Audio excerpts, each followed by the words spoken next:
Plato in Atlantis. Born in Athens in 427 BC, left us one of the oldest and most famous conspiracy seeds in history, Atlantis. In his dialogues Timaeus and Critias, he described a massive, advanced civilization with canals, palaces, and incredible wealth. According to Plato, Atlantis grew arrogant, waged war against Athens, and was wiped out in a cataclysm in a single day and night. Here's the catch. Was this history or allegory?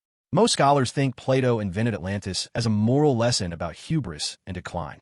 But others insist he was passing down real, secret knowledge of a lost world now buried beneath oceans. That mystery turned a simple philosophical story into centuries of obsession. From Renaissance maps to Nazi expeditions to endless modern documentaries and YouTube rabbit holes, Atlantis theories refuse to die. Some place it in the Mediterranean, others under Antarctica.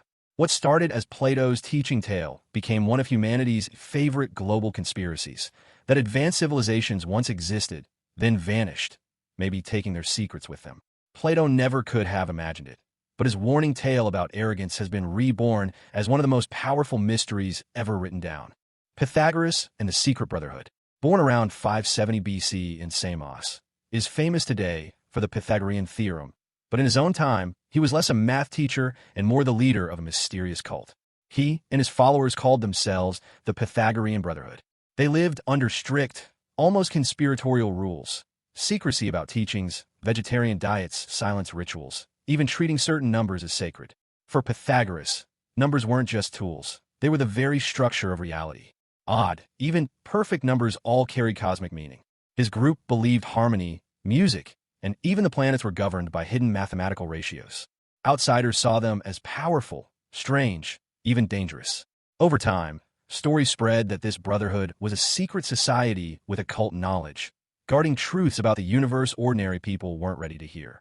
Some even link their legends to later conspiracies, like Freemasons, Rosicrucians, and number-obsessed mystic traditions. So while Pythagoras left no writings, his math cult planted one of the oldest conspiracy templates. Secret elites holding hidden knowledge, changing history from behind closed doors. Socrates and the Oracle of Delphi, born in Athens in 470 BC, wasn't just an odd old man asking people endless questions. He's remembered as the father of Western philosophy. But a conspiracy has long lingered around the story that made him famous. According to his student Plato, the Oracle of Delphi, the priestess said to channel Apollo's divine voice, declared that no man was wiser than Socrates. Here's where the suspicion begins. The oracle's declarations often carried political weight, guiding wars and policies. Some conspiracists argue the divine message wasn't mystical at all. It was heavily influenced, even manipulated, by elites in Athens. Socrates himself, they say, may have been deliberately elevated to a position of untouchable authority under the cover of prophecy. Was Socrates really a humble truth seeker who knew only that he knew nothing? Or was the oracle episode part of an elite psychological game, using divine theater to secure influence in turbulent Athens?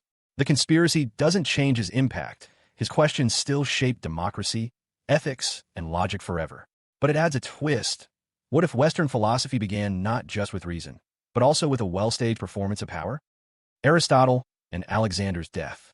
The towering student of Plato and teacher of Alexander the Great is usually remembered for reason, logic, and science. But ancient gossip painted him in a much darker light.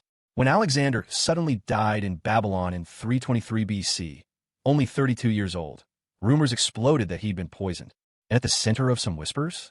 His old tutor, Aristotle. Why? For one, Aristotle's closest political allies in Macedon hated Alexander's late-career policies, especially his blending of Greek and Persian cultures. Some accounts claim Aristotle may have feared losing influence, or even being targeted himself. So he looked the other way, or worse, helped plan the king's death. Historians today disagree. Some say natural causes like malaria or typhoid ended Alexander's life. But in the ancient imagination, the sudden collapse of the world's greatest conqueror demanded a villain. Linking Aristotle, philosophy's giant, to a palace conspiracy gave the tragedy a chilling edge, wisdom turning into betrayal. Even if Aristotle had nothing to do with it, the rumor has never fully died. It remains a reminder that in history, even the purest philosopher can be recast as a power player in deadly intrigue. Machiavelli's hidden lessons. Writing in 16th century Florence, became infamous for The Prince, the short manual that bluntly told rulers to lie, cheat, and use cruelty to stay in power. But here's the conspiracy twist. What if the prince wasn't really advice at all? What if it was a trap?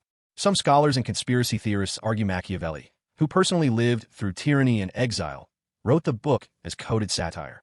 By exaggerating cold-blooded tactics, like saying it's safer to be feared than loved, he was actually warning ordinary citizens, showing them the true monster behind political power. In this reading, The Prince wasn't a handbook for tyrants. It was a mirror held up to expose them.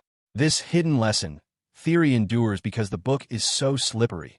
You can read it straight and see ruthless advice, or read between the lines and see a rebel slipping warnings past the censors of his day. Either way, Machiavelli's name became eternal shorthand for conspiracy in politics. Whether he was secretly defending freedom or openly teaching rulers to manipulate, his words ensured no one trusts power without suspecting the shadow games behind it. Francis Bacon and Shakespeare, born in 1561, was a statesman, philosopher, and one of the pioneers of modern science. But his name is forever tied to one of literature's strangest conspiracies. Did he secretly write the works of William Shakespeare? The Baconian theory claims the uneducated actor from Stratford couldn't have penned plays filled with advanced philosophy, court politics, and scientific insight. Instead, Bacon, brilliant, well-connected, and fascinated by ciphers, allegedly slipped his own writing into the world under Shakespeare's name. Some theorists even point to hidden codes in the plays spelling out Bacon. Why would he do it? According to the conspiracy, Bacon used the stage to spread dangerous political ideas and coded warnings that couldn't safely be published in his own name. Plays like Hamlet and Macbeth then become more than theater. They're subversive masks for philosophy, disguised as drama. Historians overwhelmingly dismiss this, crediting Shakespeare himself. But the conspiracy thrives because it plays to an irresistible suspicion. Maybe the true author of the world's greatest plays was hiding in plain sight, a philosopher using poetry as his cover. Rousseau and Secret Social Contracts, born in 1712, launched one of the Enlightenment's most radical ideas, the social contract. He argued that true political legitimacy comes from citizens collectively agreeing to live under shared laws. Revolutionaries adored it. It inspired the French Revolution and modern democracy. But here's the conspiracy angle. Some claim the social contract was never really about freedom. Instead, it was a subtle blueprint for control, conditioning people to surrender power willingly, convinced they were authoring their own chains. By calling obedience the general will, Rousseau, in this view, gave rulers the perfect ideological cover, coercion disguised as consent. This flips Rousseau from liberator to conspirator, planting the seed for governments to manipulate citizens with the illusion of choice. And indeed, later leaders, from radical Jacobins to modern technocrats, have invoked Rousseau to justify authority in the name of the people. So is the social contract a call for liberty, or philosophy's most elegant trick, teaching us to embrace control while believing we were free? That tension keeps the conspiracy alive. Hegel and dialectical control. George Wilhelm Friedrich Hegel, born in Germany in 1770, believed human history advances through conflict, what he called dialectics. A thesis creates its opposite, the antithesis, and out of the clash, a new synthesis emerges. For Hegel, this was how ideas, societies, even nations evolved. Centuries later, conspiracy culture repurposed this into something far more sinister. The problem, reaction, solution cycle. The claim? Governments secretly manufacture crises, wars, terror attacks, economic crashes, knowing the public will react with fear. Then, leaders unveil the solution they wanted all along. Stricter laws, more surveillance, less freedom. Did Hegel ever say that? Not all. His dialectic was abstract philosophy, not political puppet mastering. But the pattern he described was so powerful that it got reimagined as an elite playbook.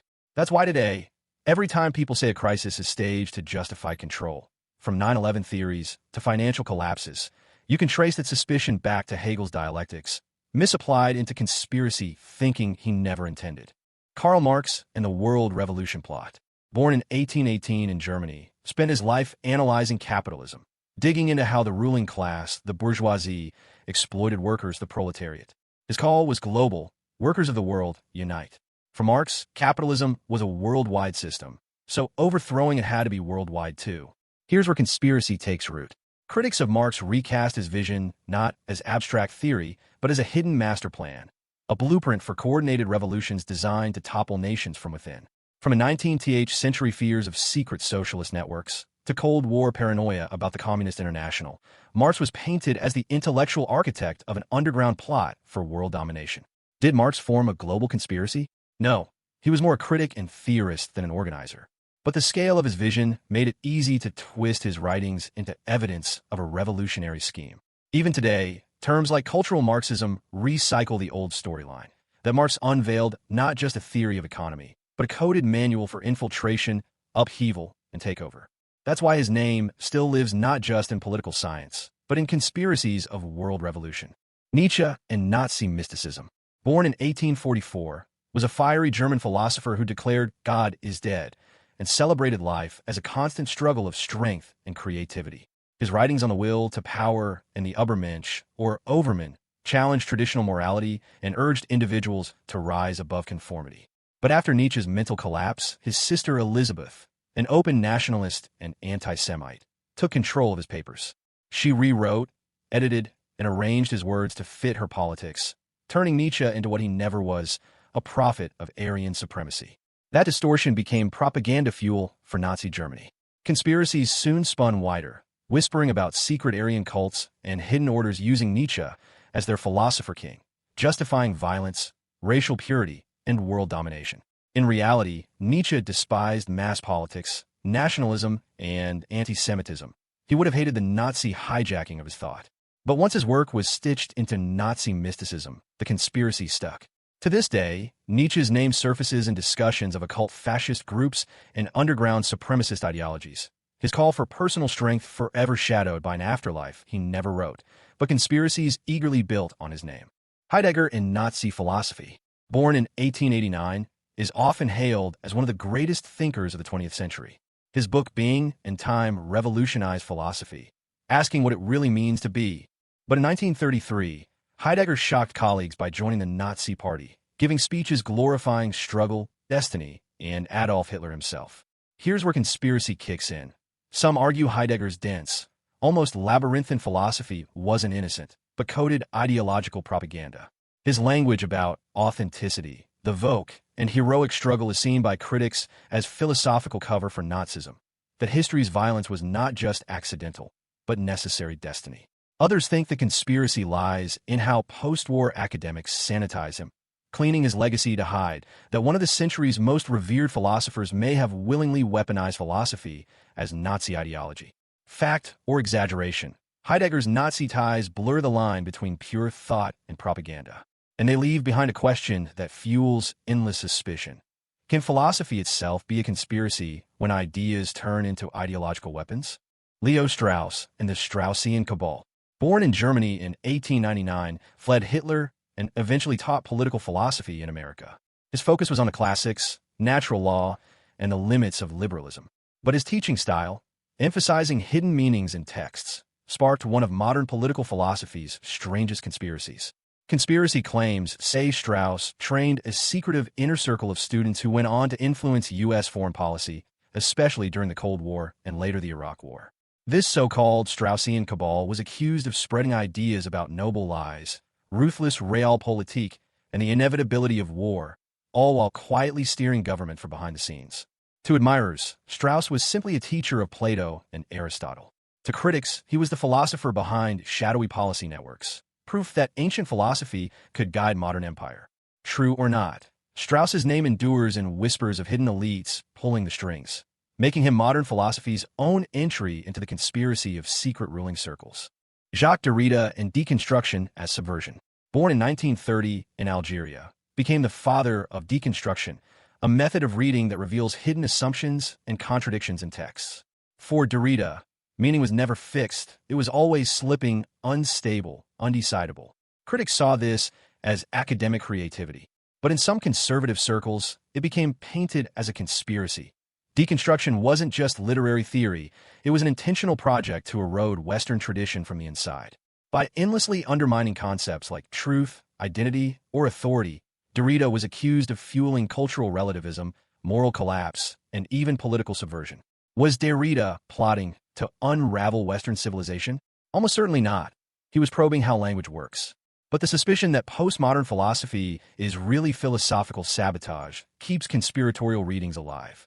It's why Derrida still surfaces in culture war rhetoric as a symbol of hidden intellectual conspiracies to destabilize society's foundations.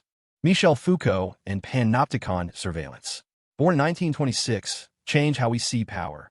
In Discipline and Punish, he described the panopticon, a prison design where inmates never know if they're watched, so they regulate themselves.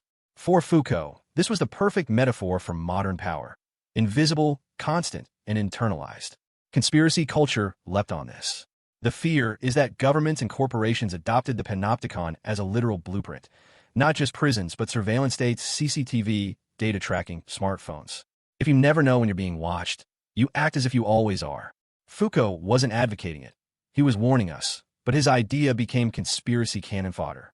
Today, whenever people say we live in a digital panopticon, they're channeling Foucault.